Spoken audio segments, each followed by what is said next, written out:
خاموش رہ کر کبھی نہیں پچھتائے ہو. زبان کی وجہ سے پوری باڈی کو مار پڑ رہی ہوتی ہے. پہلے تو لو بعد میں بولو. 32 چوکیدار لگائے گئے ہیں زبان کے آگے, اور کسی پارٹ آف دا باڈی کے آگے تیرے چوکیدار نہیں ہیں. سرکار دو عالم علیہ السلام فرماتے ہیں بندہ زبان سے بھلائی کا ایک کلمہ نکالتا ہے, حالانکہ وہ اس کی قدر و قیمت نہیں جانتا, تو اس کے باعث اللہ عز و جل قیامت تک اپنی رضامندی لکھ دیتا ہے.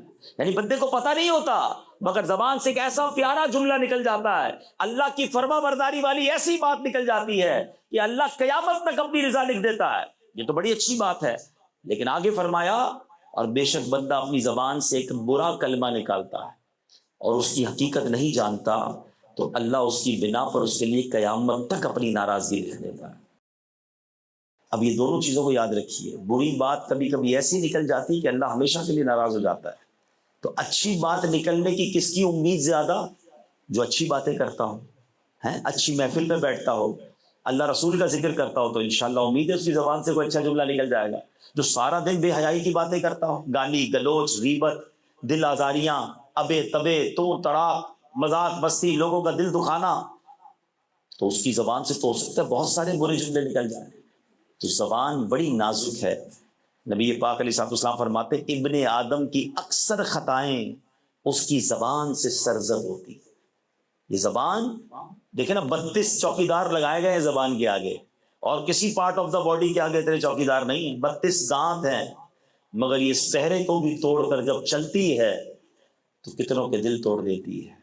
نافرمانی اس کے ذریعے ہو جاتی ہے. احتیاط. وہ کہتے ہیں نا, آپ نے دعوت اسلامی کے ماحول میں مدنی چل پر ایک نعرہ سنا ہوگا, پہلے تو لو بعد میں بولو.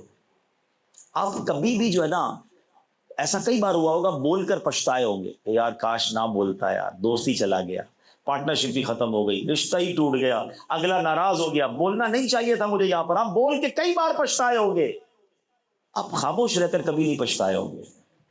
کہتے ہیں نا ایک چپ 100 سخ, مگر چپ ہے ہی نہیں. ہم تو کہتے ہیں میں تو جواب دوں گا, میں تو بتاؤں گا میں کون ہوں, اور اتنا بولتے ہیں کہ نہ جانے کیا کیا بول جاتے ہیں. کم از کم بولتے وقت یہی خیال آ جائے کہ میں جو کہہ رہا ہوں یہ کرامن کاتبین فرشتے لکھ رہے ہیں, اور قیامت کے دن جو میں نے کہا یہ سب بولنا پڑ گیا تو کیسے سناؤں گا اللہ کی بارگاہ میں, جہاں پر سارے نبی ہوں گے, سارے اولیاء ہوں گے, میرے سارے چاہنے والے ہوں گے, اور مجھے کہا جائے گا جو دنیا میں کہا تھا سب پڑھ کے سناؤ. تو کیا ہم اپنی گالیاں, اپنی بے حیائی کی باتیں, وہ بری باتیں جو کسی گھر والے کے سامنے نہیں کر سکتے, وہ قیامت کے دن پڑھ سکیں؟ تو کم از کم فرشتوں سے ہی ہم شرم کر لیں بولنے سے پہلے. اللہ کے نبی علیہ السلام فرماتے ہیں جب آدمی صبح کرتا ہے تو جسم کے سارے اعضاء, all part of the body زبان سے کچھ کہتے ہیں اے زبان تو ہمارے معاملے میں اللہ سے ڈر, کیونکہ ہم تیرے تابع ہیں, تیرے ساتھ ہیں اور تجھے فالو کرتے ہیں. اگر تو سیدھی رہی تو ہم سیدھے رہیں گے, اگر تو ٹیڑھی ہو گئی تو ہم بھی ٹیڑھے ہو جائیں گے. کیوں؟ اچھی باتیں کرے تو لوگ پھول دیتے ہیں نا, اور بری باتیں کرے تو پٹائی کرتے ہیں. تو زبان کی وجہ سے پوری باڈی کو مار پڑ رہی ہوگی. تو سیدھی رہنا تو ہم بھی سیدھے رہیں گے, تو ٹیڑھی ہوئی تو ہم بھی ٹیڑھے ہو جائیں گے. تو یہ ہے زبان. اے میرے پیارے اسلامی بھائیو, اب ہمیں سوچنا ہے کہ زبان کی احتیاط جنت میں لے جا سکتی